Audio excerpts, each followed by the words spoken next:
हमारी vision IAS की monthly magazine जो कि नवंबर 2025 की है। बहुत से टॉपिक्स हमने कर लिए हैं, तो अगर आप चैनल पर नए हैं, do like share and subscribe to PM पाठशाला।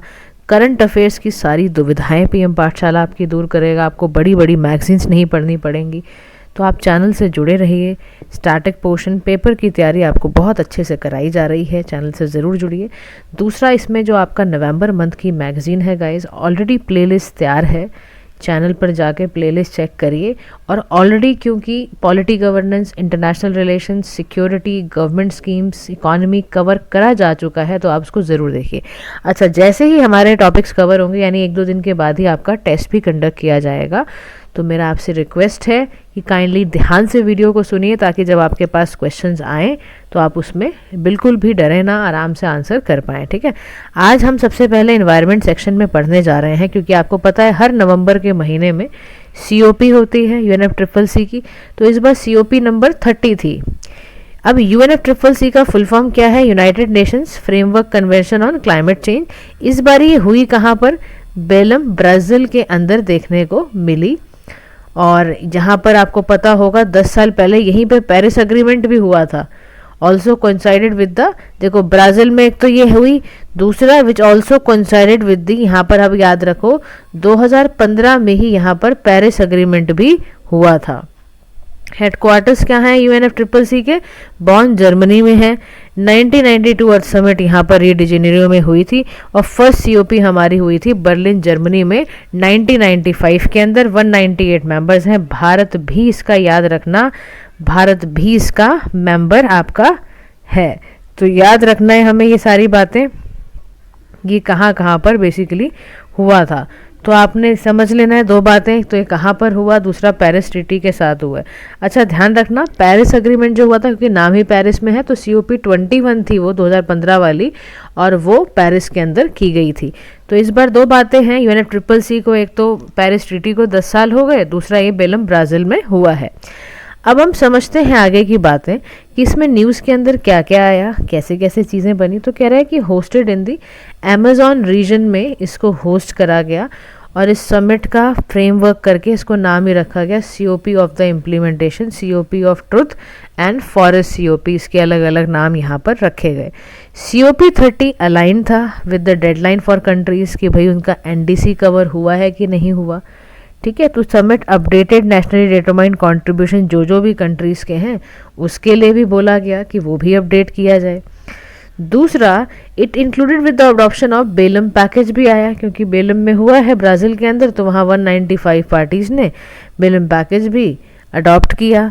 इसमें कई सारे एग्रीमेंट किए ऑन टॉपिक, जैसे कि जस्ट ट्रांजिशन है, अडेप्टेशन फिनेंस है, ट्रेड है, जेंडर है, टेक्नोलॉजी है, इन सभी टॉपिक्स पर कंक्लूड करा गया।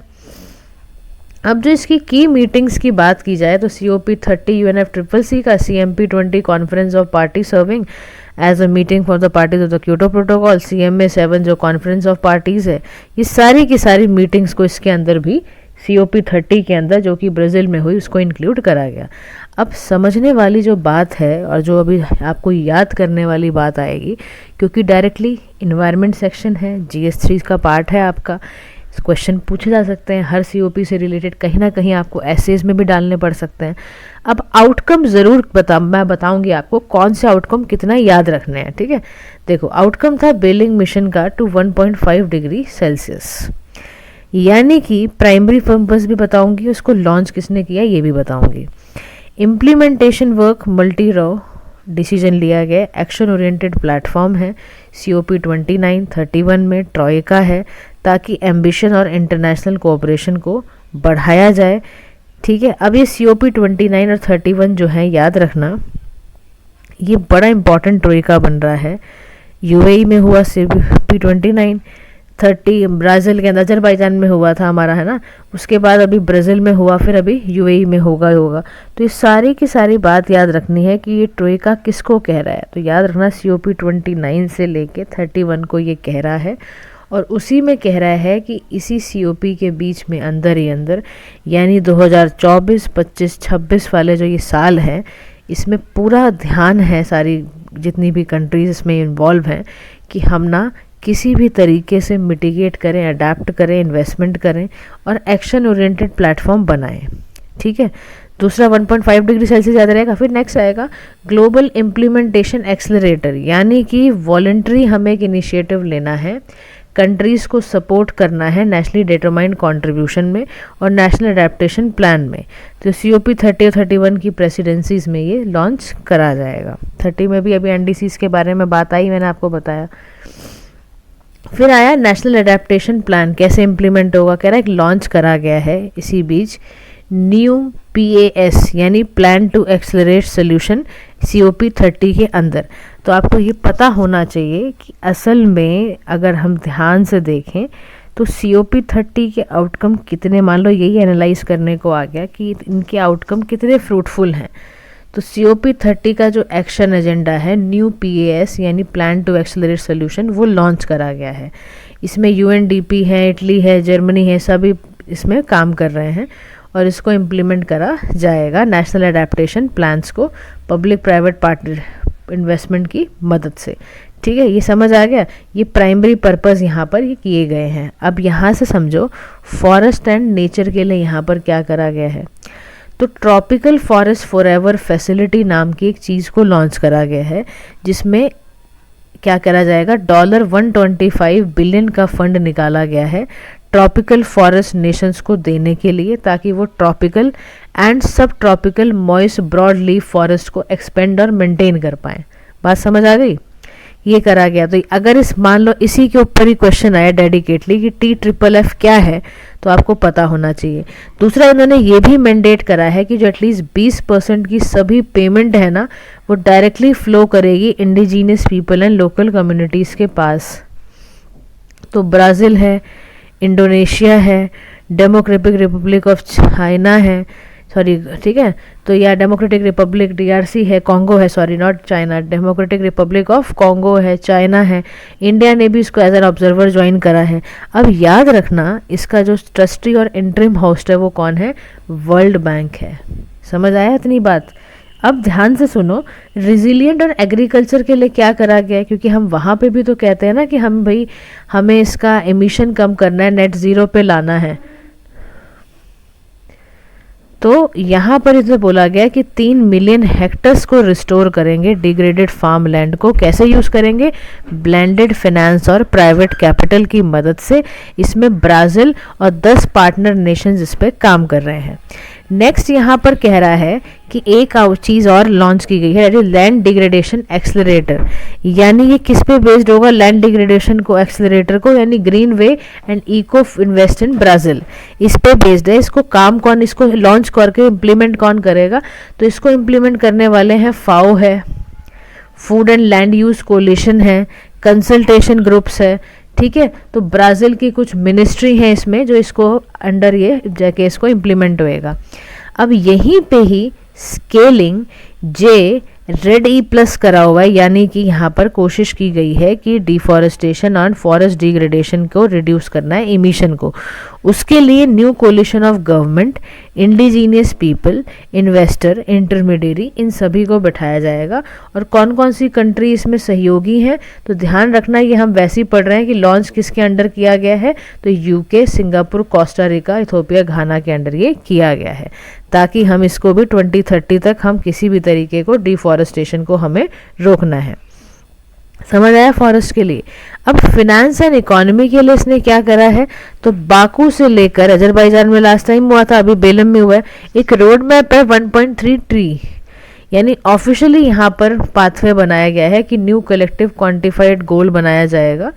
ट्री का मतलब यहाँ ट्रिलियन है बाय 2035, और ये 2930 की प्रेसिडेंसी में बात हुई है। इसी में बात की गई है कि हम ना अडेप्टेशन फंड को अब ट्रिपल कर देंगे। क्या कर देंगे, ट्रिपल कर देंगे। बाकू अडेप्टेशन में जैसे कि हुआ था ना, नेक्स्ट ग्लोबल स्टेक और पेरिस अग्रीमेंट वगैरह अप्रूव किया जाएगा, तो वो भी किया जाएगा। अब यहीं पर एक शब्द आया है, फोस्टरिंग इन्वेस्टमेंट नेशनल इम्प्लीमेंटेशन, यानी ये किसके अंडर करा गया है, ये करा गया है make national adaptation plan investable और इम्प्लीमेंटेशन रेडी, उसको बनाना है। तो हमें पाइपलाइन प्रोजेक्ट जितने भी हैं हमारे, उनको डेवलप करने हैं, ताकि $1 ट्रिलियन में ये 2028 तक पाइपलाइन एक बना दें। इसको जो सपोर्ट कर रहा है ना, वो है इंटर अमेरिकन डेवलपमेंट बैंक और ग्रीन क्लाइमेट फंड इस पे काम करेगा। Open coalition on climate compliance on carbon market के ऊपर भी इन्होंने क्या करा है, कार्बन प्राइसिंग को हार्मोनाइज करने के लिए और इंटीग्रिटी स्टैंडर्ड बनाने के लिए Brazil, China, UK, Canada, Germany इस पे भी काम कर रही हैं। Belum declaration for green industrialisation की बात करें तो एक्सलरेटिंग डीकार्बनाइजेशन, हैवी इमिटिंग करना इंडस्ट्रीज़ का, ग्रीन इंडस्ट्रियलाइजेशन प्रमोट करना, यानी 35 कंट्रीज़ और दूसरी ऑर्गेनाइजेशन इस पर काम कर रही हैं। एनर्जी एंड इंफ्रास्ट्रक्चर की बात करें तो plan to accelerate the expansion and resilience of power grids, तो यहाँ पर रेलिवेंट स्टेक होल्डर्स को लेकर आया गया है। ग्रीन ग्रिड इनिशिएटिव के तहत plan to accelerate coal transition, तो यानी एक रोड मैप बनाया गया है to fast track transition from coal से। अभी सारे सब चाह रहे हैं कि कोल से हम क्लीन एनर्जी की तरफ मूव कर जाएं ताकि एनर्जी सिक्योरिटी भी हो सके, तो उसको करने के लिए पावरिंग पास्ट कोल अलायंस बनाया गया है। बेलम में ही एक 4x प्लेज ली गई है सस्टेनेबल फ्यूल को लेके, यानी बोला गया है कि जो हाइड्रोजन बायोफ्यूल ईओफ्यूल है ना, इसका इस्तेमाल करना है। 2024 के लेवल से कंपेयर करते हुए हमें 2035 तक इसका यूज़ ज़्यादा बढ़ाना है, ठीक है, क्वाड्रपल करना है, यानी बहुत 4x कर देना है इसको। तो इटली, जापान, इंडिया इस पे काम करेंगे। ट्रैक रखेगा प्रोग्रेस कौन, international energy agency. Social and health की बात भी UNFCCC की COP30 मीट में हुई, तो बेलम हेल्थ एक्शन प्लान बनाया गया है। याद रखना वर्ल्ड का पहला इंटरनेशनल क्लाइमेट एडेप्टेशन प्लान है जो कि डेडिकेटेड है हेल्थ के लिए। अब आपसे पेपर में आ सकता है कि कौन से ऐसे COP में वर्ल्ड का पहला international climate adaptation plan dedicate health के लिए हुआ, तो आपको COP30 याद रखना है, क्योंकि 30 कंट्रीज 50 ऑर्गेनाइजेशन इस पे काम कर रही हैं। आपको पता है $300 मिलियन यहाँ पे इनिशियल फंडिंग लगाई जा रही है क्लाइमेट रिजिलिएंट हेल्थ स्ट्रक्चर को बनाने के लिए, स्पेशली ग्लोबल साउथ की कंट्रीज का ध्यान रखते हुए। बेलम में ही जेंडर एक्शन प्लान भी बनाया गया है ताकि लीमा वर्क प्रोग्राम जेंडर का इम्प्लीमेंट हो सके, जो कि COP30 में अडॉप्ट किया गया है 2036 से लेके 2034 तक। फिर डिक्लेरेशन है on information integrity on climate change, यानी एक शेयर इंटरनेशनल कमिटमेंट बनाया गया है ताकि डिसइंफॉर्मेशन को एड्रेस किया जा सके, एक्यूरेसी आए, है ना। तो first time the topic of information integrity has been included in COP action agenda, कि इंफॉर्मेशन इंटीग्रिटी यानी कि information pollution as a structural barrier है, ये माना गया। और इससे क्या होता है, पब्लिक ट्रस्ट भी क्लाइमेट साइंस का ख़त्म होता है। तो अब मैं आपको ज़रा समझा दूं कि इंफॉर्मेशन पोल्यूशन क्या होता है। समझने की बात है, बहुत ज़बरदस्त तरीके से समझने की ज़रूरत है।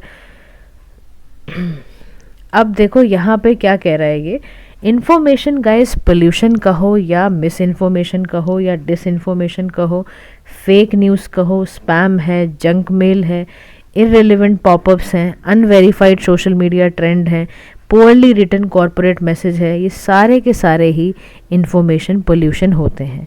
कोई इलेक्शन का फ्रॉड हो गया, मिसलीडिंग पॉलिटिकल ऐड हो गए, ये किसी भी तरीके से, चाहे वो फिर कोई साइंस का हो, एनवायरनमेंट का हो, किसी भी तरीके से इंफॉर्मेशन पोल्यूशन फैलाया जा सकता है, जिससे कि बहुत सारी प्रॉब्लम आ सकती है, ठीक है।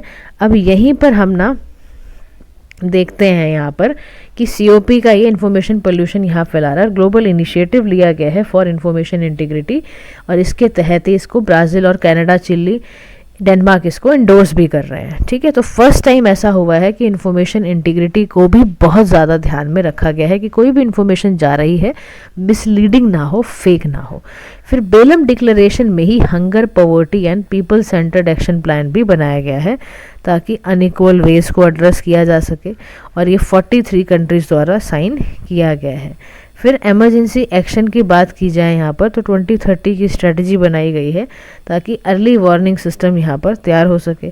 फिर call to action on integrated fire management and wild fire resilience की बात है, उस पर ध्यान दिया गया है। अब सिग्निफिकेंस क्या है COP30 का समझते हैं। तो इसमें इम्प्लीमेंट करा गया है ओवर प्रोमिसेस, यानी समिट में शिफ्ट हुआ है global climate governance from pledge making to अभी इम्प्लीमेंटेशन एंड अकाउंटेबिलिटी यहाँ पर चलेगी। फिर अडेप्टेशन प्रायोरिटी की बात की जाए तो it marked a global push for adaptation finance operational framework, ताकि long standing global south concerns भी एड्रेस हो सकें। फॉरेस्ट लीडरशिप की बात कर सकें तो TFFF इंट्रोड्यूस किया है स्केलेबल ग्लोबल मॉडल ताकि फॉरेस्ट कंजर्वेशन हो सके। US dollar 1.3 trillion year goals represent क्या कर रहे हैं, मोस्ट एम्बिशियस क्लाइमेट फाइनेंस को दिखा रहे हैं। तो डिस्पाइट जियोपॉलिटिकल टेंशन 195 कंट्रीज ने बेलम पैकेज को अडॉप्ट करने की बात की है। अब वे फॉरवर्ड में यहाँ क्या कह रहा है, क्या ये माना जाए कि ये ट्रीटी में सारी ही बातें डिस्कस हुई हैं? तो यहाँ ये कह रहा है क्लोजिंग द गैप्स की अगर बात करें तो कह रहा है कंट्रीज़ को ना ये इंश्योर करना ही पड़ेगा कि जो नेशनली डिटरमाइंड कंट्रीब्यूशन 3.0 है, इसमें economy wide absolute emission reduction target जो है वो हो पूरे। यानी कैसा है एनडीसी 3.0, इकॉनमी के साथ साथ आपको इमिशन भी रिड्यूस करना है। फिर पॉलिसी यहाँ पर इंटीग्रेट कर रही है इनेबलिंग कंडीशन, ग्रिड है, स्टोरेज है, ताकि टारगेट क्रेडिबल हो सके। तो promise finance and technology support metallise ताकि हो पाए, इसके लिए बनाया गया है। फिर ऑपरेशनलाइजिंग मैकेनिज्म, यानी पार्टीज जो है ना global goal on adaptation indicators को भी फाइनलाइज कर पाएँ, एक डेटा सिस्टम बना पाएँ। यहीं पे ग्लोबल इम्प्लीमेंटेशन एक्सेलरेटर है, बेलम 1.5 का मिशन है। तो यहाँ पर आपको क्या क्या बताना है कि कंट्रीज़ एक तो सबसे पहले इंश्योर करें कि इकॉनमी की ग्रोथ भी हो और इमिशन भी रिड्यूस हो। दूसरा हमारा जो टारगेट है कि ग्रिड और स्टोरेज वगैरह Belum mission to 1.5 degree Celsius, वो भी हमें पॉलिसी इसी डायरेक्शन में बनानी है। फिनेंस एंड टेक्नोलॉजी ऐसी हो ताकि हम उसको मेटलाइज कर पाएँ। डेवलप्ड नेशंस को चाहिए कि वो कंट्रीब्यूट करें और फुलफिल करें फास्ट स्टार्ट एडेप्टेशन प्लेजेस को, सबसे पहले डेवलप्ड नेशंस फुलफिल करें। ठीक है। ऑपरेशनलाइजिंग में मैंने आपको बता दिया कि ग्लोबल गोल ऑन अडेप्टेशन को ज़्यादा से ज़्यादा इंडिकेटर्स पे काम करने की ज़रूरत है। दूसरा, स्ट्रेंथन करें हम अपना कॉमन बट डिफरेंशिएटेड प्रिंसिपल पे चलने की बहुत ज़्यादा ज़रूरत है। इंटरनेशनल कोऑपरेशन के कितने ही प्लेटफॉर्म हम बना दें, लेकिन अगर हम कार्बन बॉर्डर्स, ट्रेड मेजर्स को ठीक से रिजॉल्व नहीं कर पाएंगे तो फिर कैसे काम चलेगा।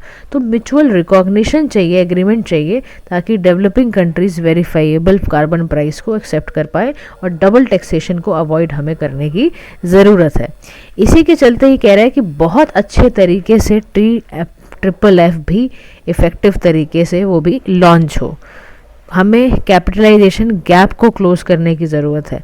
नॉन स्टेट एक्टर्स के साथ, यानी गवर्नमेंट को क्या चाहिए, प्राइवेट सेक्टर प्लेजेस को वो बिल्ड करे, ओशन ब्रेक थ्रो करो और एनवायरनमेंट को एक अच्छा बनाए। पब्लिक इंगेजमेंट करने की भी ज़रूरत है। तो COP30 सिग्नल कर रहा है कि हमें पेरिस अग्रीमेंट को ऑपरेशनलाइज करने की ज़रूरत है। हमें अडेप्टेशन फाइनेंस को एक्सपेंड करना चाहिए, इम्प्लीमेंटेशन मेजर्स का ध्यान रखना चाहिए, फॉरेस्ट कंजर्वेशन को ध्यान में रखना चाहिए। बेलम का जो पैकेज है वो सिग्नल क्या दे रहा है कि इम्प्लीमेंटेशन इंक्लूजन हो। तो task now is to implement Belem blueprint by raising NDC ambition, ताकि हमारे फॉरेस्ट और ओशन प्लेजेज एग्जीक्यूट हो पाए और क्लाइमेट फाइनेंस अच्छे से स्विफ्टली काम कर पाए। अब इसी के चलते यहाँ पर इम्पॉर्टेंट आउटकम्स आए हैं। जैसे पहला आउटकम क्या है, सिस्टमैटिक ऑब्जर्वेशन इम्पैक्ट बॉन्ड। इसको लॉन्च किसने किया है, सिस्टमैटिक ऑब्जर्वेशन फाइनेंसिंग फैसिलिटी द्वारा। ये यूनाइटेड नेशंस का फंड है जिसको UNEP-WMO ने क्या किया है, क्रिएट करा है।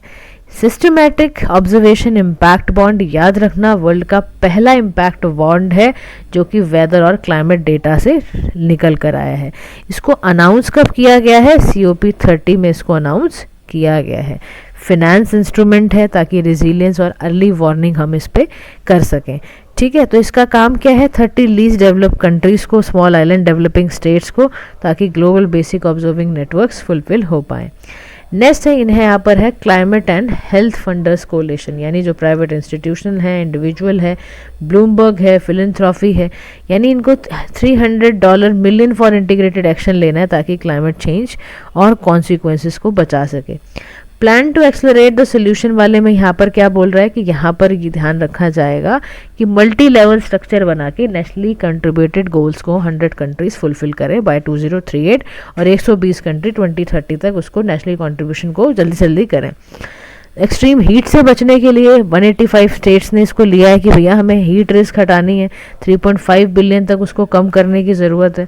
फूड वेस्ट ब्रेक थ्रो की बात है तो यहाँ पर ये कह रहा है कि 2030 में इसको लॉन्च लॉन्च 2030 क्लाइमेट सोल्यूशन, ठीक है, ताकि हमारा फूड वेस्ट भी बच सके। अब ओशन ब्रेक थ्रो की यहाँ बात करोगे ना, तो इसमें ट्रैक करा है कि 5 ओशन सेक्टर्स हैं, जैसे कि मरीन कंजर्वेशन है, रिन्यूएबल एनर्जी है, शिपिंग, एक्वेटिक, कोस्टल टूरिज्म है। कह रहा है यहाँ से भी ना हमें इमिशन कम करना है 35%। तो ये याद रखना है आपने कि 35 इमिशन बाय 2050 हमें यहाँ से कम करना है। दूसरा यहाँ पर ना नो ऑर्गेनिक वेस्ट है। नो ऑर्गेनिक वेस्ट में क्या कह रहा है कि 30% हमें मीथेन का इमिशन भी 2030 तक। तो ये वाले पॉइंटर्स आपको ज़रूर, जहाँ पे मैं स्टार लगा दूँ यानी वहाँ पर याद करना है आपने, ठीक है। इसके अलावा आपको याद रखना है कि ग्लोबल कार्बन हार्वेस्ट कोलिशन बनाया गया है। कौन सी कंट्रीज इसमें इन्वॉल्व है? Brazil, India and Kenya. इन्होंने ही नेशनल एग्रीकल्चर रिसर्च इंस्टीट्यूट के तहत इसको एक्सेलरेट करने की बात की गई है। फिर utilities for net zero lines इस COP30 में आया ही था, लाइक दैट। अब हम नेक्स्ट आते हैं, इंडिया की पोजीशन क्या है COP30 में। तो इंडिया क्या कर रहा है? नेगोशिएट पोस्चर ला रहा है एट द COP13 बेलम और was primarily focus on implementation and optimizing climate justice. India की स्ट्रेटजी क्या है इसके अंदर कि हम G777 प्लस चाइना बेसिक और NMDC ग्रुपिंग के साथ हम इसको लेकर आएंगे, ठीक है। इसमें G777 में क्या है? लार्जेस्ट कोलिशन डेवलपिंग कंट्रीज़ का है, जिसमें कि 134 कंट्रीज़ इसके अंदर होंगी, ठीक है। थी मतलब इसके अंदर ही। इंडिया की पोजीशन क्या है? तो देखो, इंडिया ने इक्विटी, क्लाइमेट जस्टिस पे इंडिया हमेशा ही बात करता है। इंडिया हमेशा कहता है CBDC, common but differentiated responsibility की बात हमेशा करता है इंडिया, चाहे 1992 से अर्थ समिट से लेकर आज तक भी हम यही करते आए हैं। क्लाइमेट फाइनेंस को ऐसा लेके चलना है लीगल ऑब्लिगेशन की तरह, लाइक दैट। तो ये सब इंडिया ने बात करी कि मल्टीलेटरिज्म होना चाहिए, डिप्लोमेसी, टेक्नोलॉजी ट्रांसफर, जैसे हम पहले जस्ट ट्रांजिशन की बात भी हमेशा ही करते हैं। तो लाइक दैट हमने ये सारी ही बातें इस बार भी करी। Technology access is right, not a bargaining tool नहीं होना चाहिए, साफ साफ इंडिया ने इस बात को असर्ट किया है। इंटेलेक्चुअल प्रॉपर्टी मार्केट बैरियर्स ना बने टेक्नोलॉजी के डायरेक्शन में, ठीक है, लाइक दैट। अब क्लाइमेट फाइनेंस की बात करें तो पैसा कहाँ से आएगा? हमें पढ़ा ही है कि GCF, यानी कि यहाँ पर ये कह रहा है कि India along with 12 other developing countries और अफ्रीकन के जितने भी आइलैंड हैं, स्टेट क्लाइमेट कमीशन है, उन्होंने कुछ प्लान को अनाउंस कराया है कि कंट्री और regional platform for climate and nature finance से ये किया जाएगा। तो इंचलॉन साउथ कोरिया द्वारा 2010 में ग्लोबल क्लाइमेट फंड यहाँ निकाला गया था और दीज प्लान्स को इसीलिए डाला जाता है ताकि ना कंट्री जो भी COP की कंट्रीज़ में जो भी डिस्कशंस होते हैं उसका प्लेटफॉर्म बना के इसमें पैसे वगैरह लगाएंगे तभी तो बनेगा ना। तो ये कंट्री के प्लेटफॉर्म स्ट्रैटेजिक हैं, 12 डेवलपिंग कंट्रीज इसका पार्ट हैं। रिसेंटली उन्होंने कंक्लूड जब किया तो ये सभी कंट्रीज इसके पार्ट बने हैं। 12 डेवलपिंग जैसे कंबोडिया है, कोलंबिया है, कजाकिस्तान है, Mongolia, Nigeria, Oman, Panama, Rwanda, democratic Republic, Togo, ये सारी की सारी कंट्रीज इसका पार्ट है। और इसमें यही बोला गया है कि 50% रिसोर्सेज हमें मिटिगेशन में लगाने हैं, ठीक है। तो they are designed to align global support and investment flows. तो यहाँ पर हम फंडिंग के बारे में बात करें तो फंडिंग सपोर्ट हमें पता चल गया ग्रीन क्लाइमेट फंड से निकल कर आएगा, ठीक है ना। और ये फंड जब निकलेगा तो लार्जेस्ट क्लाइमेट एक्शन है ये। और GCF fund already support to existing platform, चाहे वो ब्राज़ील कंट्री प्लेटफॉर्म हो, कैरिबियन, इससे हमारा है। लेकिन इशू क्या है? देखो, मामला यहाँ पर आ जाता है, अटक जाता है कि ग्रीन क्लाइमेट फंड जो है, हमने यहाँ पर देखा ना GCF के बारे में, ग्रीन क्लाइमेट फंड जो है ना, ये फुल फॉर्म इसकी यहाँ पे लिखी हुई है। इशू भी है इससे रिलेटेड। पहला इशू है कि ना एम्बिशन विदाउट गारंटेड डिलीवरी, यानी यहाँ पर ये क्या कह रहा है कि हम बहुत टाइम से प्लेजेस लेते आ रहे हैं, है ना, लेकिन प्राइवेट कंसेशनल फंड आए ना आए कुछ पता नहीं है। डेवलपिंग कंट्रीज़ को $1.3 ट्रिलियन चाहिए होते हैं हर साल क्लाइमेट एक्शन के लिए, वो मिलेंगे कि नहीं मिलेंगे कुछ नहीं पता। न्यू कलेक्टिव क्वांटिफाइड जो गोल है COP29 में भी, इसमें $300 बिलियन एनुअली देने की बात की गई थी और जो अभी तक कुछ पता नहीं है कि आएगा नहीं आएगा। तो क्लाइमेट फाइनेंस के व्यू से आपको पता चलेगा कि डेवलपिंग कंट्रीज़ के पास इतना पैसा आ ही नहीं पाता है। जितनी भी लेस डेवलप कंट्रीज़ हैं या स्मॉल इंस्टीट्यूशनल डेवलपिंग स्टेट्स हैं, इंडिजिनियस लोग हैं, ये हाईएस्ट क्लाइमेट रिस्क में होते हैं ना, आपको भी पता ही है। तो अभी वो बात कह रहा है कि यहाँ पे कंसेशन वगैरह इन कंट्रीज़ को मिलता नहीं है, इतना बैरियर्स बहुत हैं चीज़ों को एक्सेस करने के। ओवर रिलायंस ज़्यादा से ज़्यादा प्राइवेट फाइनेंस पर है। फिर अनस्पेंड बहुत ज़्यादा रह जाता है, अगर पैसा आ भी जाए तो स्पेंडिंग नहीं की जाती है, ये भी एक समस्या है। तो 2035 प्रॉब्लम यहाँ बता रहा है कि ना टारगेट पुश मेजर इंक्रीज 2035 तक बोला गया है और इमीडिएट, जबकि क्लाइमेट इम्पैक्ट को देखते हुए तो इमीडिएट चीज़ों को करने की ज़रूरत है, लेकिन टाइमलाइन बहुत ही स्लो है, ठीक है। तो ट्रांसपेरेंसी की बात करें जाए तो डबल काउंटिंग हो जाती है, आज भी एक कंसर्न बना हुआ है। तो क्लाइमेट फाइनेंस इन इंडिया की बात करें तो इंडिया में ना क्लाइमेट फाइनेंस नीड करके टेरी बनाया हुआ है, जिसमें हमने लिया है ना कि 2070 तक हम नेट ज़ीरो कर देंगे कार्बन इमिशन को, एनडीसी इम्प्लीमेंटेशन भी हम करेंगे, सॉवरेन ग्रीन बॉन्ड हो, आरबीआई क्लाइमेट रिस्क हो, ये सब हमने बना रखा है। तो वे फॉरवर्ड में इंडिया और दूसरी डेवलपिंग कंट्रीज़ के लिए स्पेशली फंडिंग को लेके क्या बोला जा रहा है कि हम ना पब्लिक फ्लोज से पुश करवाएं, 300 billion US dollar mobilization target रखकर पब्लिक फ्लो को प्रेडिक्टेबल बनाएं, फिर सेफ गार्ड करें कंसेशनैलिटी को, यानी ग्रांट एलिमेंट को यहाँ पर हम ज़्यादा से ज़्यादा करें, मोबिलाइजेशन अकाउंटिंग को स्ट्रेटेजाइज करें, bankable pipeline domestic safe guards के साथ आगे से आगे बढ़ें, रीजनल कोऑपरेशन करें। तो यहाँ ये क्या कह रहा है कि कंट्री का जो प्लेटफॉर्म है ना, ये जो भी इनिशिएटिव लिए गए हैं, इसमें ग्लोबल साउथ को चाहिए कि वो लीडरशिप ले क्लाइमेट फाइनेंस पर और रीशेप करे आर्किटेक्चर ग्लोबल क्लाइमेट कोऑपरेशन का।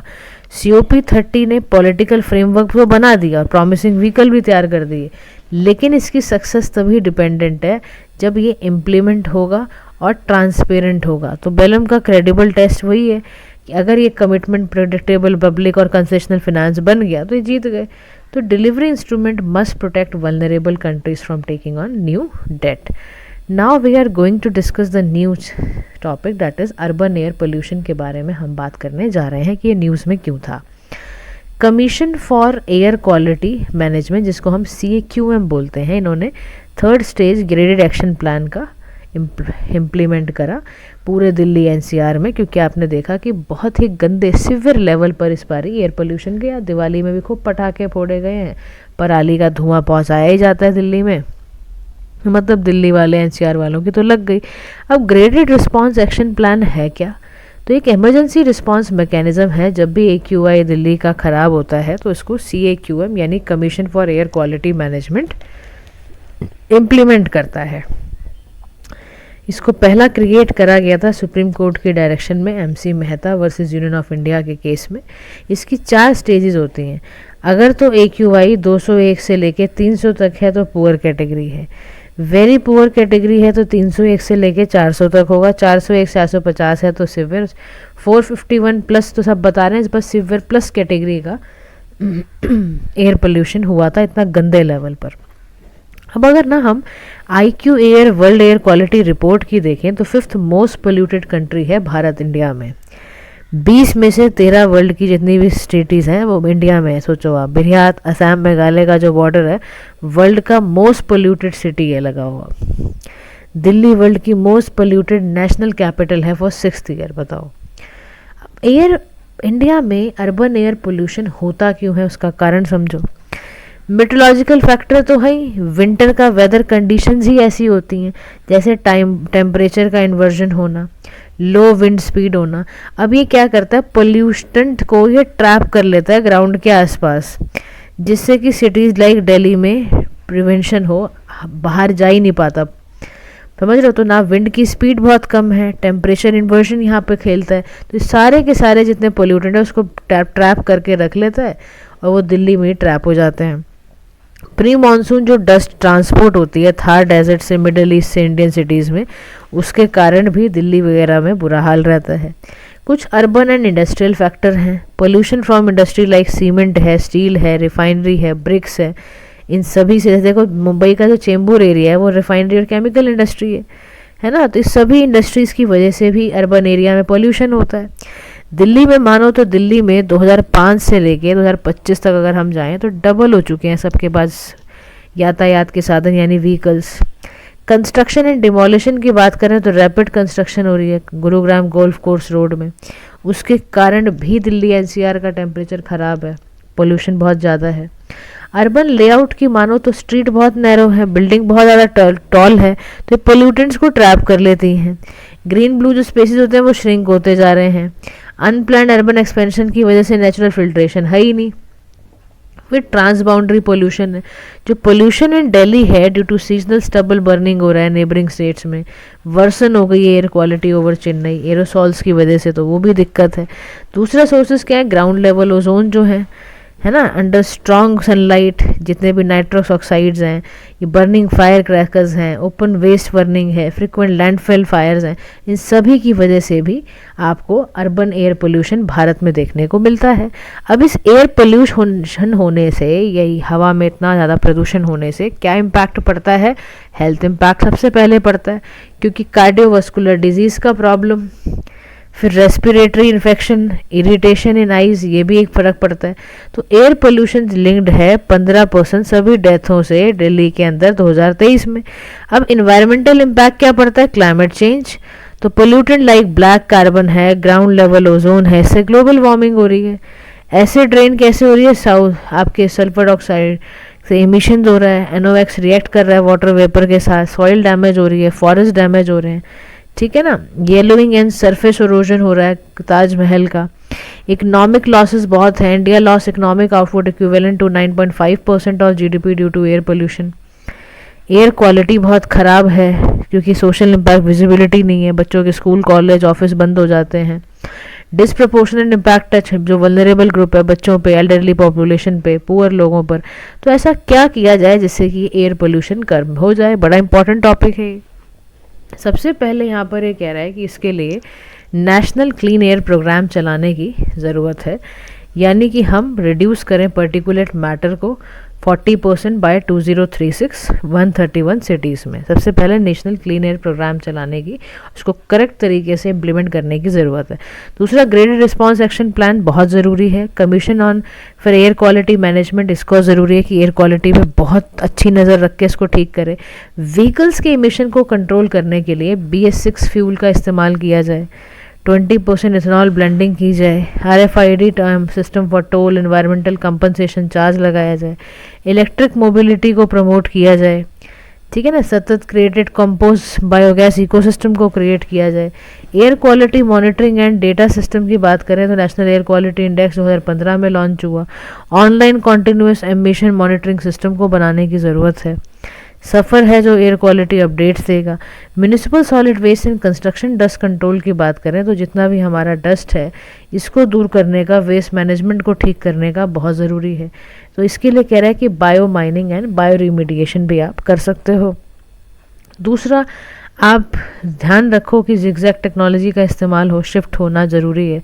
नेशनल एयर क्वालिटी इंडेक्स आपको याद रखना है, ये बिल्कुल याद रखने वाली चीज़ है ये गुड कब होती है, सेटिस्फैक्ट्री कब होती है, मॉडरेट पुअर कब होती है, ठीक है ना।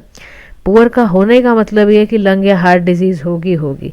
अब चैलेंजेस क्या हैं एयर पोल्यूशन को कब कैसे किया जाए? तो पॉलिसी एंड गवर्नेंस चैलेंज बहुत ज़्यादा है। 30% अर्बन पॉपुलेशन जो पॉल्यूशन आ रहा है ये सिटी लिमिट से बाहर से आ रहा है। तो यह national clean air program city चला रही है लेकिन फिर भी है। फिर दूसरा क्या है, क्राइसिस टाइम में टेम्प्रेरी एक्शंस है, ग्रैब वगैरह स्मोक टावर्स बनाने से कुछ नहीं होगा, आपको लॉन्ग टर्म के साथ कुछ ऐसी प्लानिंग करनी पड़ेगी। फ्रेगमेंटेड गवर्नेंस है, मल्टीपल एजेंसीज बहुत सारा काम कर रही हैं, डिफरेंट रिस्पॉन्सिबिलिटी कर रही हैं, कभी कभी ओवरलैपिंग हो जाता है इनके कामों में ही। इन्फोर्समेंट अच्छी नहीं है, हम आज तक कुछ नहीं कर पाए स्टबल बर्निंग के लिए, हम एक रेगुलेटेड कंस्ट्रक्शन कर ही नहीं पा रहे हैं। समझ रहे हो, सारी समस्याएं हैं हमारे सामने। फिर दूसरा, मॉनिटरिंग एंड डेटा लिमिटेशंस है। बहुत सारे जो छोटे छोटे टाउन हैं, रूरल एरियाज़ हैं, उन पर PM 2.5 PM 10 के मॉनिटर करने का कोई इंस्ट्रूमेंट ही नहीं होता। इंडिया के एयर पोल्यूशन का स्टैंडर्ड इतना रिलैक्स्ड है, WHO की इतनी तगड़ी गाइडलाइंस है और वो हम देख लो हमारा कितना रिलैक्स्ड है। दूसरा, हमारे कंट्री में पब्लिक ट्रांसपोर्ट, हमने कहा ना बहुत यातायात के साधन बढ़ते जा रहे हैं, हमारी कंट्री के अंदर इलेक्ट्रिक व्हीकल का आना बहुत ही स्लोली हो रहा है, ठीक है। हैवी रिलायंस हमारा आज भी कोल बेस्ड एनर्जी पर है, जबकि चाइना शेंजन में फुल इलेक्ट्रिक बस फ्लीट चला रहा है। पब्लिक एपैथी, लिमिटेड अवेयरनेस है, क्रॉनिक हेल्थ हम मानते ही नहीं है। PM 2.5 PM 10 के एक्सपोजर कितना गंदा है। MSME का जो small brick kilns dyeing unit से निकल कर आ रहा है, ये भी बहुत असहनीय है। तो वे हेड में कह रहा है कि इसीलिए पब्लिक जो पार्लियामेंट्री स्टैंडिंग कमेटी है ना, उसको रिकमेंडेशन देनी चाहिए टू रिड्यूस स्टबल बर्निंग, ठीक है। प्राइस सिस्टम लाइक MSP लाएगा ना हम फार्मर को, ताकि स्टबल जब वो जलाता है तो गारंटेड रिटर्न मिलते हैं। रियल टाइम मैपिंग हो क्रॉप एक्रेज की, यूनिफाइड नेशनल पॉलिसी हो, गवर्नेंस को स्ट्रॉन्ग करने की बहुत ज़्यादा ज़रूरत है ताकि हमारा पोल्यूशन कंट्रोल हो सके, ठीक है, लॉन्ग टर्म प्लानिंग की ज़रूरत है। इकोनॉमिक एंड फाइनेंशियल मेजर्स की बात करें तो technology driven air quality management चाहिए हमें। इसके लिए चाहे हम आर्टिफिशियल इंटेलिजेंस का यूज़ करें, मशीन लर्निंग का यूज़ करें, ताकि रियल टाइम सोर्सेज से हम इसको बचा सकें। और स्टेबल एंड एडुक्वेट फंडिंग करनी है। D risk clean technology investment करने की बात कर रहा है। कह रहा है जैसे देखो सूरत के अंदर पर्टिकुलर इमिशन ट्रेडिंग सिस्टम वहाँ पर चलता है, इससे इंडस्ट्रियल पोल्यूशन 20-30% कट हुआ है। अर्बन ग्रीनिंग के लिए मियावाकी फॉरेस्ट तिरुवनंतपुरम में चलाया गया है, जिससे PM 2.5 कम हुआ है। सस्टेनेबल ट्रांसपोर्ट किया जा रहा था कि लंदन का जो कंजेशन प्राइसिंग है, पेरिस का कार फ्री डे है, सबको करने के लिए। तो कंक्लूजन में कह रहा है कि इंडिया को चाहिए क्या, क्लीन एयर जर्नी करनी है। और इसके लिए क्या चाहिए, शॉर्ट टर्म फिक्सेस चाहिए to sustain technology driven well coordinated action. और उसके लिए multi sector data backed approach चलाने की बहुत ज़रूरत है, ताकि ड्यूरेबल और हेल्दियर एयर हम सभी को दे पाएँ। Now we are moving towards the next topic, जिसमें हम बात करेंगे इंडिया के रिन्यूएबल एनर्जी ग्रोथ पे, कि भारत अपनी रिन्यूएबल एनर्जी ग्रोथ के लिए क्या कर रहा है। न्यूज़ में क्यों था, सबसे पहले ये समझो। न्यूज़ में गाइस ये इसलिए था कि 2025 में ना इंडिया का जो रिन्यूएबल एनर्जी सेक्टर है उसने कुछ कुछ चीज़ें यहाँ पर वो की हैं, माइलस्टोन यहाँ पर अचीव किया है। आगे यहाँ पर ये कह रहा है कि 2 हिस्टोरिक माइलस्टोन को अचीव किया है इंडिया के रिन्यूएबल एनर्जी सेक्टर ने। पहली चीज़ कि renewable energy met 51.5% of total electricity demand, ये बहुत अच्छी बात है। जुलाई 2025 में हमें पता चल गया कि हमने काम किया। दूसरा, हमने इंस्टॉल किए हैं electricity capacity of non fossil fuel sources reach 15% हमने वो भी यूज़ करना शुरू करा है। हमने इंस्टॉल्ड इलेक्ट्रिसिटी कैपेसिटी को भी यूज़ करा है। अब यहाँ कह रहे हैं कि रिन्यूएबल एनर्जी है क्यों और भारत को इसकी आवश्यकता क्यों है।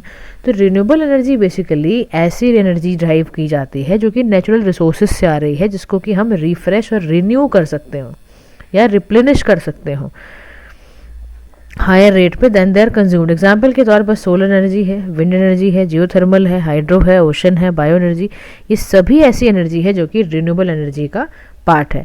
अब इंडिया का जो की टारगेट है ना रिन्यूएबल एनर्जी सेक्टर को लेके, वो क्या है, नेशनली डिटरमाइंड कंट्रीब्यूशन टारगेट है, जो कि 2022 में अपडेट करा गया। कहा गया कि 50% cumulative electric power install capacity हम कहाँ से लेंगे, बाय 2030 तक हमने बोला कि हम इसको करेंगे अचीव 5 ईयर्स अहेड। हमने 5 साल पहले ही हमने बोला था हम 2030 तक करेंगे, लेकिन हमने 5 साल पहले ही 50% क्यूमुलेटिव इलेक्ट्रिक पावर हमने कहाँ से लेनी शुरू कर दी है, नॉन फॉसिल फ्यूल से। फिर कह रहा है कि हमने ना पंचामृत टारगेट में बोला था कि 50% एनर्जी रिक्वायरमेंट हम फ्रॉम रिन्यूएबल सोर्सेज करेंगे फॉर 2030, और नॉन एनर्जी कैपेसिटी हम 500 गीगावाट तक कर लेंगे, जो कि हम ऑलरेडी अचीव कर चुके हैं। इंडिया के लिए काफ़ी शाबाशी की बात है। अब स्टेटस क्या है भारत में रिन्यूएबल एनर्जी सेक्टर का, वो भी समझो। हमारे पास हमने इंस्टॉल कर दिया है electricity capacity of non fossil fuel sources, ठीक है। ग्लोबल रैंकिंग आयरन ने जो आरी स्टैटिस्टिक्स है 4th है, उसके अंदर भी हम प्रोग्रेस की मानो तो 3 टाइम्स इंक्रीज़ कर चुके हैं। 40 फोल्ड इंक्रीज़ हमने सोलर एनर्जी में करा हुआ है, 30% इंक्रीज़ हमने विंड एनर्जी में करा हुआ है, 13 फोल्ड इंक्रीज़ हमारा एथनॉल ब्लेंडिंग में है। तो टॉप हमारे रिन्यूएबल एनर्जी के सेक्टर्स हैं, जैसे राजस्थान है, गुजरात है, Tamil Nadu, Karnataka, Maharashtra, they are all doing this. अब सिग्निफिकेंस क्या है रिन्यूएबल एनर्जी भारत में, तो ये ग्लोबल क्लाइमेट कमिटमेंट को मीट कर पा रहा है, एनर्जी सिक्योरिटी में बहुत लाभ दे रहा है, इकोनॉमिक गेन्स दे रहा है, इंक्लूसिव डेवलपमेंट ये करके दे रहा है। तो सारी ही चीज़ें ये हमें रिन्यूएबल एनर्जी सेक्टर करके दे रहा है, बहुत ही इंपॉर्टेंट है। अब रीज़न क्या है कि हमारी रिन्यूएबल सेक्टर की ग्रोथ हम फिर पीछे क्यों हैं, और हाई पोटेंशियल होने के बाद, वरना आप सोचो हम एक ऐसी कंट्री हैं जिसमें 300 से ज़्यादा दिन हमारे जहाँ सूर्य देवता की धूप निकलती है ना। ट्रॉपिक ऑफ कैंसर हमारे यहाँ से पास कर रही है, हमारे यहाँ हाई विंड भी है, लॉन्ग कोस्ट लाइन है, फिर भी हमारे पास इतना पोटेंशियल होने के बाद भी हम इसको और तरह से क्यों नहीं यूटिलाइज़ कर पा रहे हैं। तो ये एक रीज़न है, हाई पोटेंशियल होने के बाद भी हम नहीं कर पा रहे हैं। एलिवेटेड टेरेन्स भी हैं, है ना। अब यहाँ कह रहा है कि दूसरी reason behind growth in growth potential हमारा रिन्यूएबल एनर्जी सेक्टर में कैसे कैसे आ पाया, यहाँ पर ये कह रहा है। तो उसके लिए आ कैसे पाया, टॉपिक ऑफ कैंसर है हमारे पास, ठीक है ना। लेकिन मैं ऐसा मानती हूँ कि हम और ज़्यादा कर सकते हैं। 50% हमने किया, हम आगे आने वाली डेज़ में हम और ज़्यादा इसको बढ़ा सकते हैं, क्योंकि हमारे पास ये सारे के सारे फैक्टर्स हैं। हाई विंड है, लॉन्ग कोस्ट लाइन है, एलिवेटेड टेरेन्स है। फिर ये कह रहे हैं supportive government policies and initiative भी है, हमने चलाए अभी। National policy for long term planning हमने किया, ऑफशोर विंड एनर्जी पॉलिसी था, national wind solar hybrid policy था, नेशनल बायोफ्यूल पॉलिसी, ये सारी पॉलिसी हम लेकर आए हैं ताकि हमारी रिन्यूएबल एनर्जी सेक्टर आगे से आगे बढ़े। फिर नेक्स्ट कह रहे हैं कि डेवलपमेंट ऑफ इंफ्रास्ट्रक्चर की बात भी करें तो प्रधानमंत्री सूर्य घर मुफ्त बिजली योजना हमने जो चलाई, या ग्रीन एनर्जी कॉरिडोर हमने खड़े किए, 10 लाख इंस्टॉलेज करे हमने सोलर पैनल। कह रहा है इससे वजह से भी हमने 50% किया और आगे भी हम और ज़्यादा बढ़ सकते हैं। फिर रेगुलेटरी एंड मार्केट रिफॉर्म्स की बात करें तो रिन्यूएबल परचेज ऑब्लिगेशन हमने अपने स्टेट्स को, यूटिलिटीज़ को मिनिमम परसेंटेज में बोला इलेक्ट्रिसिटी को हमें प्रोक्योर करना है रिन्यूएबल सोर्सेज से ही। इंडिया का कार्बन मार्केट 2024 हमने तैयार करा एनर्जी कंजर्वेशन एक्ट के तहत ही। ग्रीन ओपन एक्सेस रूल बनाए हमने ताकि लार्ज कंज्यूमर रिन्यूएबल एनर्जी खरीदें। डेडिकेटेड स्कीम्स भी हैं इसके पीछे, चाहे नेशनल ग्रीन हाइड्रोजन मिशन है या आपका इथेनॉल ब्लेंडेड पेट्रोल प्रोग्राम है। एक्सेलरेटिंग इन्वेस्टमेंट है, 100% FDI हमने देनी शुरू कर दी है। डोमेस्टिक मैन्युफैक्चरिंग कंपोनेंट यहाँ पर हमने तैयार कर दिया है। इंटरनेशनल कोलैबोरेशन की माने तो इंटरनेशनल सोलर अलायंस है जो कि भारत और फ्रांस की वजह से लॉन्च हुआ COP21 2015 में। 100+ कंट्रीज़ $1 ट्रिलियन इसमें मोबिलाइज कर रही हैं। One sun one world one grid launch हुआ इंडिया के थ्रू ISA असेंबली में ताकि हम एक ग्लोबल इंटरकनेक्टेड सोलर ग्रिड बनाएं। अब यहाँ कह रहे हैं कि चैलेंजेस क्या क्या हैं रिन्यूएबल रियलाइज़ करने के लिए, true potential of renewable sector को। तो सबसे बड़ा चैलेंज है फिनेंशियल एंड इन्वेस्टमेंट बैरियर, यानी लो एनुअल इन्वेस्टमेंट है। भारत को चाहिए कि $10 ट्रिलियन बाय 2070 हमें चाहिए क्लीन एनर्जी ट्रांजिशन के लिए। डिस्कॉम फिनेंशियल डिस्ट्रेस बहुत ज़्यादा है, पुअर बिलिंग एफिशिएंसी है, रेवेन्यू गैप्स हैं, इंफ्रास्ट्रक्चरल चैलेंजेस हैं। अभी भी हमारे अंदर देखो मैं बता रही हूँ ट्रू पोटेंशियल है, लेकिन अभी भी हम पैसा कम लगा रहे हैं। डिस्कॉम बहुत ज़्यादा पुअर बिलिंग है, रेवेन्यू गैप्स बहुत ज़्यादा हैं। सोलर पीक्स जो ड्यूरिंग द डे है, नॉट इन इवनिंग पीक में हमारे पास डिमांड फोर्स ज़्यादा बल्कि होती है, तब क्या करोगे? फिर हमें कोल के पास आना पड़ता है। स्टेट्स लाइक तमिलनाडु जहाँ पे हाई विंड कैपेसिटी है, power often can not be fully evacuated नहीं करी जा सकती। स्टोरेज की कैपेसिटी के लिए बैटरी स्टोरेज कैपेसिटी बहुत हाई है। लैंड एक्वायर करने के लिए बहुत बड़ा लैंड चाहिए, इतने बड़े बड़े प्रोजेक्ट्स लगाने के लिए डिले होता है। सोलर के लिए आपको पता है 300 से ज़्यादा 300 मच टाइम न्यूक्लियर एनर्जी से ज़्यादा हमें चाहिए होता है सोलर में लैंड बड़ा सा। इकोनॉमिक सर्वे के डेटा में हमें पता चला। तो इंफ्रास्ट्रक्चर की प्रॉब्लम। फिर मैन्युफैक्चरिंग कंस्ट्रेंट भी है। मैन्युफैक्चरिंग कंस्ट्रेंट कैसा है कि इंडिया ना 80 से 90% सोलर सेल्स और मॉड्यूल्स चाइना से लेता है। जैसे हमारा क्योंकि हमारे पास ना पॉलीसिलिकॉन नहीं है। क्या नहीं है हमारे पास? पॉलीसिलिकॉन हमारे पास है नहीं, इसकी प्रॉब्लम है हमारे पास। फिर चाइना के पास ना 60% रेयर अर्थ प्रोडक्शन है, हम 60% उसके बाद क्रिटिकल मिनरल है, हमारे पास है नहीं। पुअर इन्फोर्समेंट है, हमारे टारगेट्स पूरी भी इन्वायरमेंटल कंसर्न्स हैं, मिनरल्स को एक्सट्रैक्ट नहीं कर पाते हैं। नेट मीटरिंग रूल्स की हमारे पास इनकन्सिस्टेंसी है। तो कह रहे हैं कि इसके लिए करोगे क्या आप? इसके लिए करोगे कि डिस्कॉम रिफॉर्म बनाओ आप, जो भी फोकस करो कि लॉस क्यों हो रही है, रिड्यूस, स्मार्ट मीटरिंग बनाओ, डेवलप करो, बिल्ड करो domestic manufacturing capacity, advance storage वाले टेक्नोलॉजी बनाओ, यूनिफाइड रिन्यूएबल एनर्जी लॉ तैयार करो, इन्हांस करो फिनेंशियल मोबिलाइजेशन, जस्ट ट्रांजिशन कोल डिपेंडेंट रीजन्स में, इम्प्रूव करो ग्रिड इंफ्रास्ट्रक्चर, मॉडर्नाइज कर दो ट्रांसमिशन कॉरिडोर्स को। फिर ये सब करने से आपको काफ़ी ज़्यादा रिन्यूएबल एनर्जी आप और अच्छे से यूटिलाइज करके आगे से आगे बढ़ पाओगे। नेक्स्ट हमारा आता है टॉपिक सीड मैनेजमेंट से रिलेटेड। तो department of agriculture and farmer welfare ने ड्राफ्ट सीड बिल को 2025 में रिलीज़ किया। इसको हम क्या करने के लिए बना रहे हैं? ताकि ना सीड एक्ट 1966 को और सीड कंट्रोल ऑर्डर को हम रिप्लेस करने के लिए कर रहे हैं। इसका ऑब्जेक्टिव सारा ये है क्वालिटी ऑफ सीड्स को, प्लांटिंग मटेरियल्स को रेगुलेट करना। अब इस बिल्स के हाइलाइट्स पे जाते हैं। तो कह रहे हैं कि सबसे बड़ी ज़रूरत है मैंडेटरी रजिस्ट्रेशन, यानी कि no seed except farmer variety and the one produce exclusively, या तो एक्सपोर्ट पर्पज़ के लिए आता है या फार्मर वेराइटी के लिए, shall be sold unless registered. तब नहीं बेचा जाएगा, कब तक? जब तक कि वो रजिस्टर ना हो। पहली बात कह दी बिल ने। सीड एक्ट के तहत, ठीक है।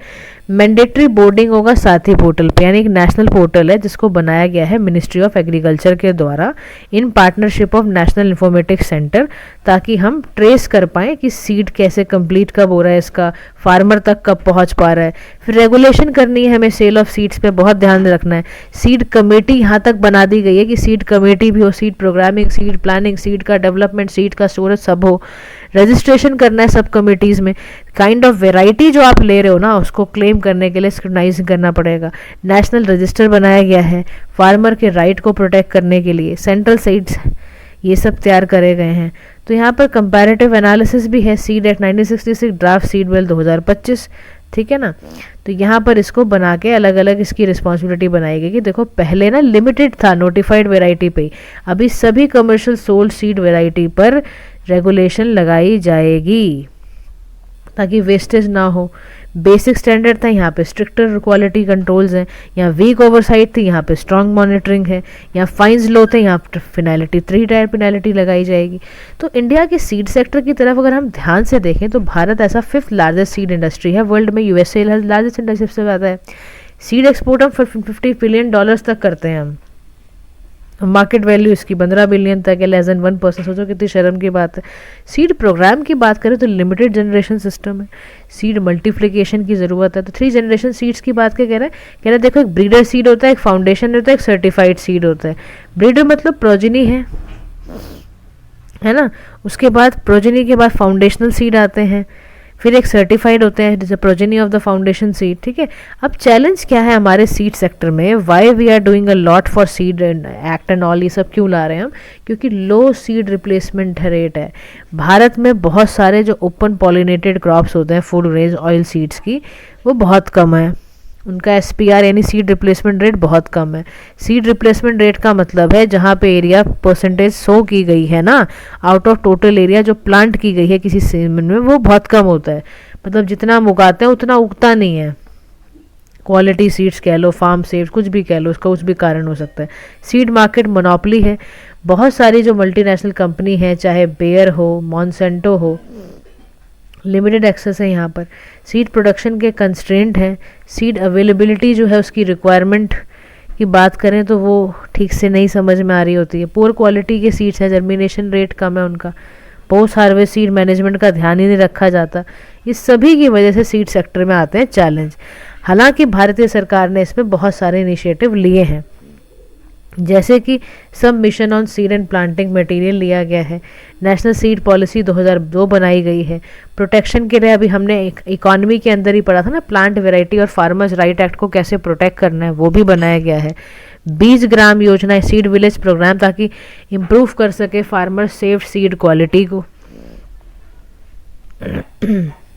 यहाँ वे फॉरवर्ड में कह रहा है, इसीलिए ज़रूरत है कि हम ना बायोटेक इनोवेशन को प्रमोट करें।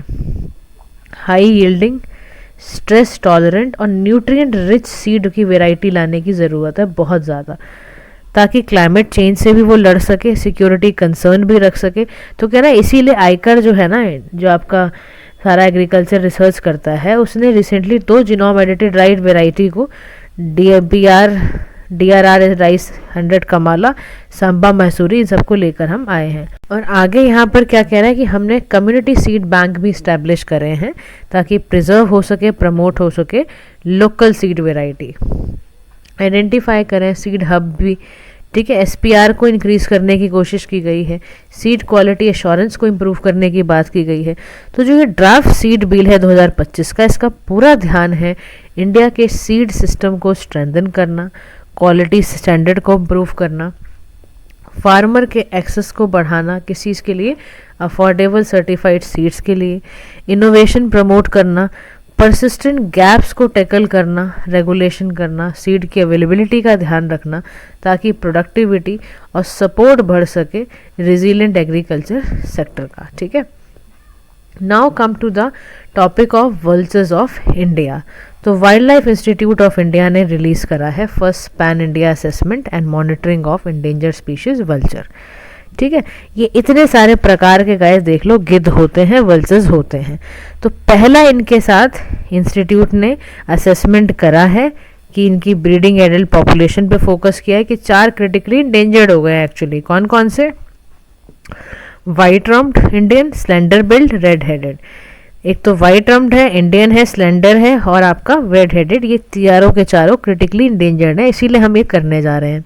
अब इनका जो जोग्राफिकल स्कोप है ना, सर्वे जब डॉक्यूमेंट हुआ तो वल्चर का प्रेजेंट पता चला कि 216 साइट्स पर है।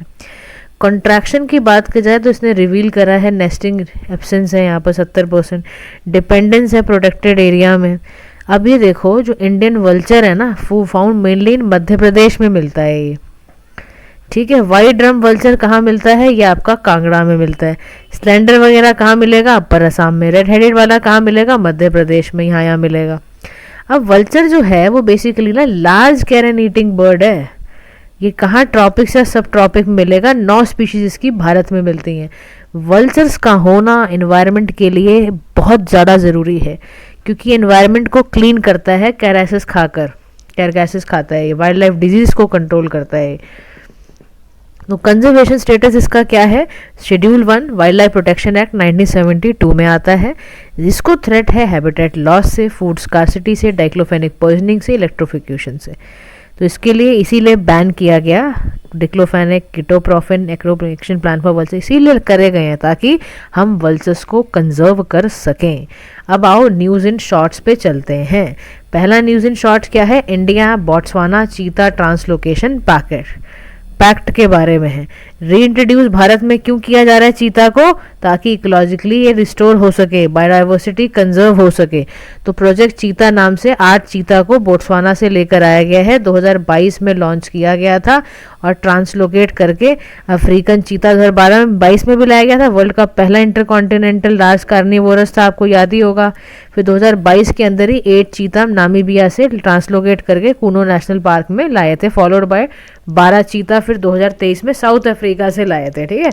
अभी कहाँ से ला रहे हैं 8 चीते हम? बोट्सवाना से। इसको इम्प्लीमेंट करने के लिए कौन काम करता है?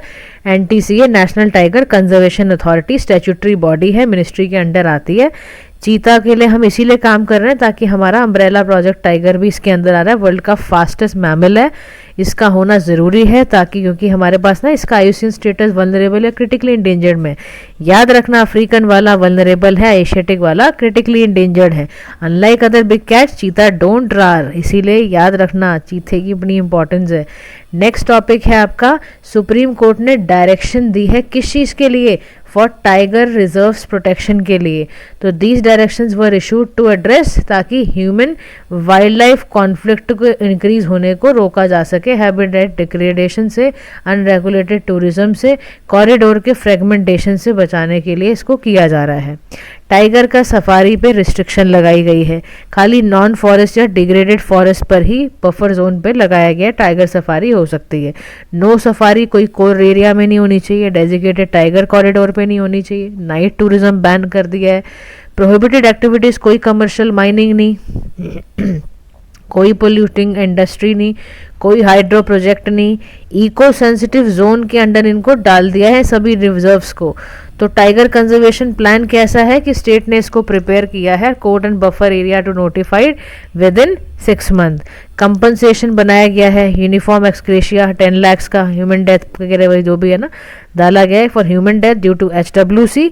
तो याद रखना अगर HWC जैसा कुछ हुआ है तो उसके लिए यानी ह्यूमन वाइल्ड लाइफ कॉन्फ्लिक्ट हुआ है अगर मान लो तो 10 लाख रुपए दिए जाएंगे, ठीक है। ये सब करा गया। टाइगर रिजर्व्स के लिए क्या कह रहे हैं? प्रोजेक्ट टाइगर के अंडर है, लीगली प्रोटेक्टेड है, core area critically habitat, buffer area sustainably use करेंगे। 58 टाइगर रिजर्व्स हैं अक्रॉस इंडिया, ठीक है। नेक्स्ट टॉपिक है SC recall judgement striking down as ex post facto environmental clearances.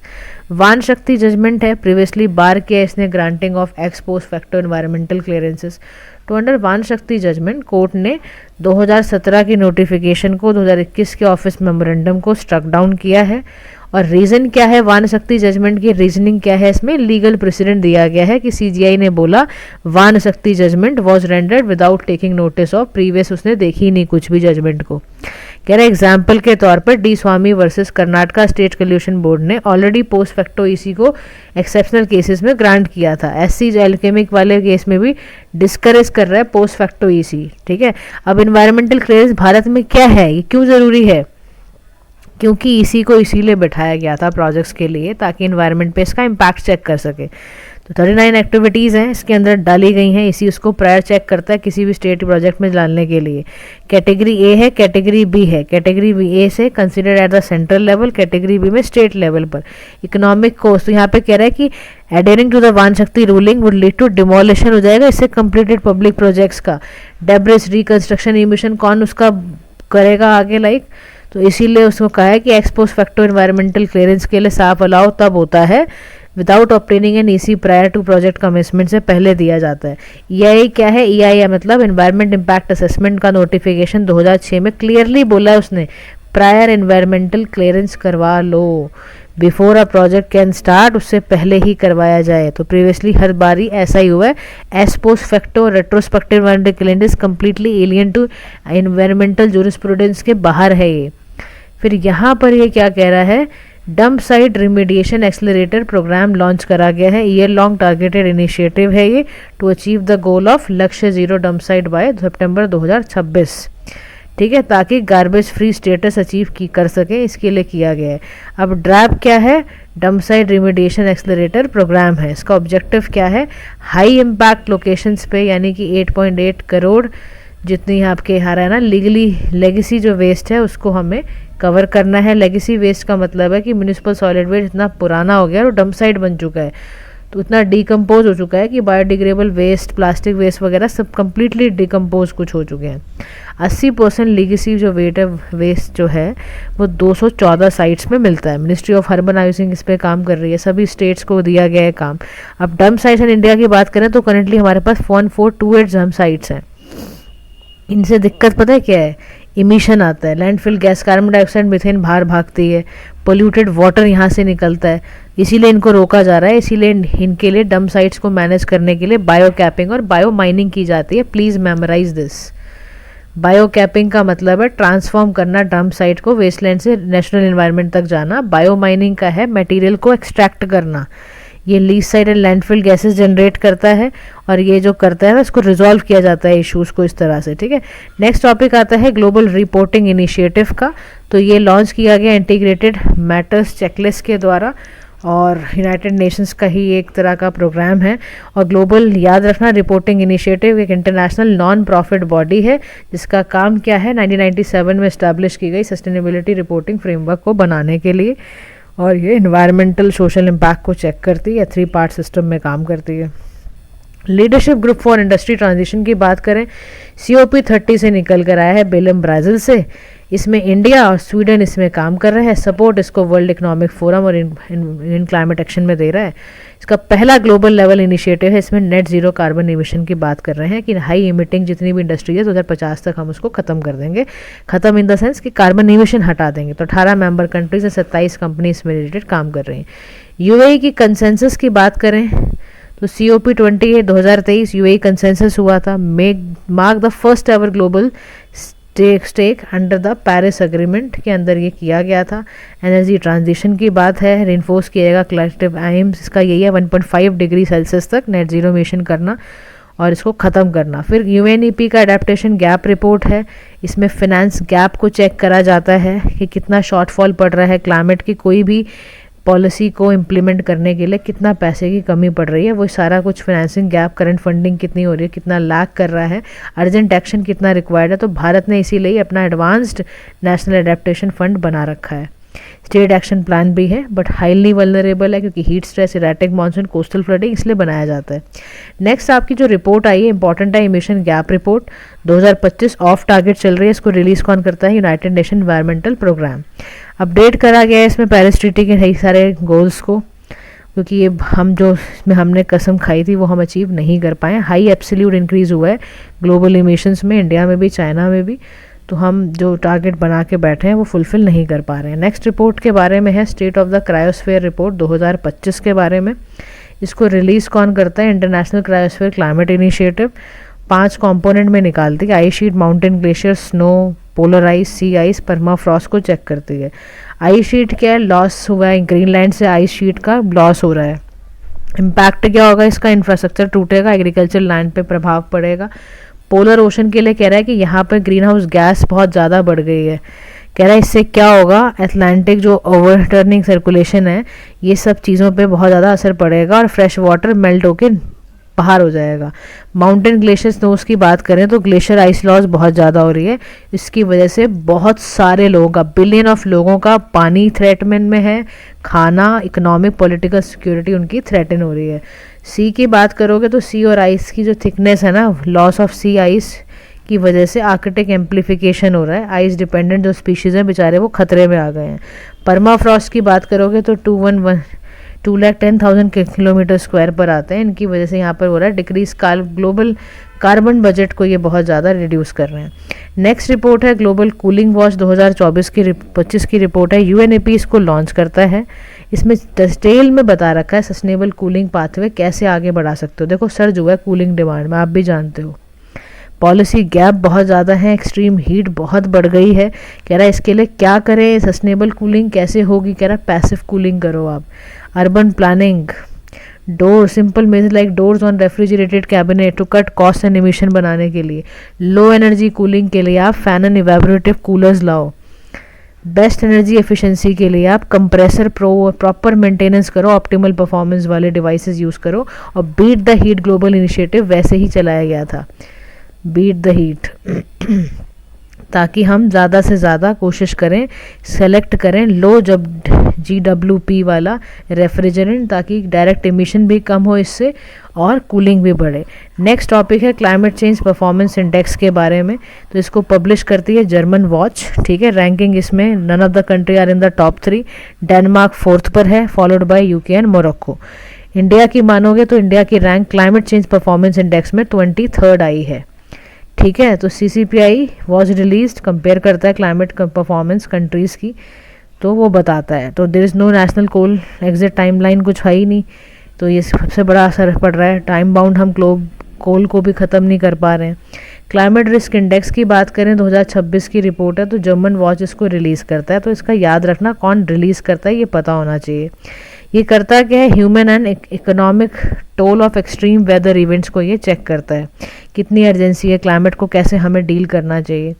ये 2006 में आया था और 1995-2024 में पता चला है कि 9700 एक्सट्रीम क्लाइमेट इवेंट हो रहे हैं और भारत की रैंक 15th है इसमें, और 9th हमारी रैंक थी, 9th इन दी CRI के अंदर थी हमारी 1995 से 2024 में। तो इंडिया 430 एक्सट्रीम वेदर इवेंट को 3 डिकेड्स में झेल चुका है, जिसकी वजह से 170 बिलियन पैसे खराब हो चुके हैं और 1.3 बिलियन अफेक्ट हो चुका है, ठीक है। नेक्स्ट हमारा रिपोर्ट है सोफा रिपोर्ट, इसको हम state of food and agriculture report बोलते हैं। इसको निकालता कौन है, FAO यानी फूड एंड एग्रीकल्चर ऑर्गेनाइजेशन इसको हर साल निकालती है।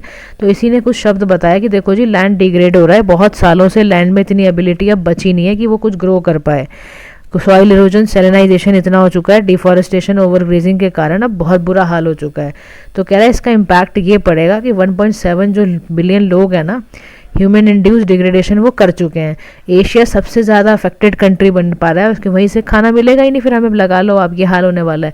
47 मिलियन चिल्ड्रन हमारे जो हैं 5 ईयर्स से छोटे छोटे हैं और उनको स्टंटिंग हालत झेलनी पड़ रही है, खाना वाना ठीक से मिलता नहीं है, अंडर नरिश्ड हो चुके हैं इतने ज़्यादा। तो कह रहा है क्या करें, लैंड यूज़ को ठीक करना पड़ेगा, कह रहा है और कुछ नहीं कर सकते आप।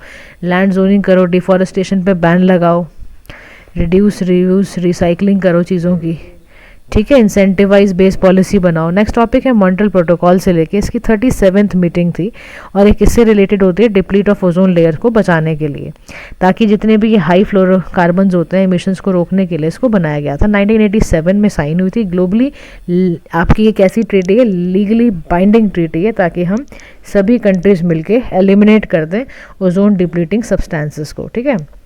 फिर आता है मीनामाता कन्वेंशन जो कि मरकरी से रिलेटेड है। COP6 जिनेवा में जब ये हो रही थी ना, तब ये आई थी ताकि डेंटल अमालगम को ख़त्म करा जा सके बाय 2034, ठीक है। तो mercury added skin lightening product में ऐड करा जाता है। ट्रीटी डिटेल्स यहाँ देख लो आप, लीगली बाइंडिंग इसको 2013 में किया गया। 153 कंट्रीज़ का पार्ट है, भारत भी इसका मेंबर है। अब जो मरकरी है ना, उसको Hg केमिकल नाम इसका Hg होता है, मतलब नेचुरल ऑकरिंग है, हैवी है, सिल्वरी वाइट ट्रांजिशन मेटल है, इसका एटॉमिक नंबर 80 होता है, डक्टाइल है, मेलेबल है, इसमें हीट को इलेक्ट्रिसिटी कंडक्ट करने की इसमें पावर होती है। ओनली कॉमन मेटल है ये, जो कि रूम टेम्परेचर में भी एग्जिस्ट करता है, नेचुरली वोल्केनिक इरप्शन से निकल कर आता है या ओशन के इमिशन से। अदरवाइज माइनिंग करो आप तब आएगा, मेटल सीमेंट का प्रोडक्शन करो तब आएगा।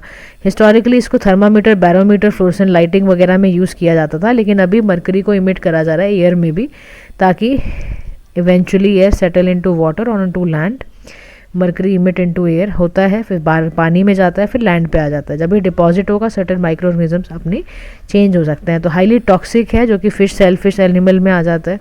Even very small amount of mercury highly toxic हो सकता है और हमारे नर्वस सिस्टम, किडनी, स्किन को बर्बाद कर सकता है, याद रखना। और लास्ट हमारा शॉर्ट है आज का लेक तुर्काना के बारे में। लेक तुर्काना के बारे में न्यूज़ में इसलिए रहा क्योंकि लेक तुर्काना क्लाइमेट चेंज की वजह से यहाँ पर अर्थक्वेक आया है। जब भी लेक के वाटर लेवल ड्रॉप हो जाते हैं ना, तो उससे उसका वेट रिड्यूस हो जाता है। Decrease pressure on earth crust, उससे क्या होता है, फॉल्ट बनने लगता है, मूवमेंट शुरू हो जाती है और अर्थक्वेक आ जाता है। तो वर्ल्ड का लेक तुर्काना वर्ल्ड का लार्जेस्ट परमानेंट डेजर्ट लेक है, लार्जेस्ट एल्कलाइन लेक है। इसकी लोकेशन आपको मिलेगी केनिया में, तुर्काना की northern tip extending to Ethiopia. 90% flow comes यहाँ पे ओमो रिवर से आता है, जो कि इथोपिया में है। लेक तुर्काना नेशनल पार्क भी है, जिसको वर्ल्ड हेरिटेज लिस्ट में डाला गया है।